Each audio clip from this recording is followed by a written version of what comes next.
Hello everyone, it's me JP from Unique Tutorials. Today in this video I'll show you how to add copy to folder and move to folder options in the context menu of Windows computer. So without further more delay, let's begin. So whenever we right mouse click, you can see this context menu, right? So by default we don't have any such option like copy to folder or move to folder options. So for this, what you need to do is just open any web browser and just visit to this website link. I'll be providing this website link too in the video description, so you can click there and visit to this website link, and after that just hit enter and it will start downloading one file. Finally I have downloaded a file, and after downloading the first file, once again open the respective web browser again and just visit to this website link too. So I'll be providing this website link too in the video description, so you can click there and visit to this website link, and after that just hit enter and it will start downloading the another file. So now let me go to the folder where this both files has been downloaded, and let me close this web browser. So now just double left click on the first file,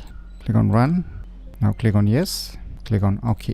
Now just right mouse click on any folder or files and click on this show more options.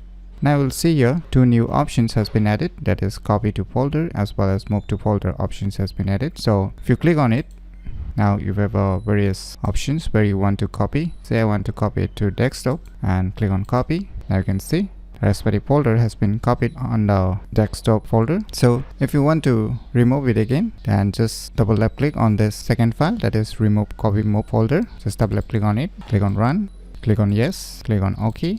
Now if I right mouse click on any folder or file and if I click on the show more options, now you can see there is no more copy to folder or move to folder options. So by using this method, you can easily add copy to folder and move to folder options in the context menu of Windows computer very easily. So if you never known about these cool tricks, then you should definitely give it a try. So if you find this video tutorial useful, please click on the thumbs like button, and if you're new to our channel, click on the subscribe button, and lastly, thanks for watching.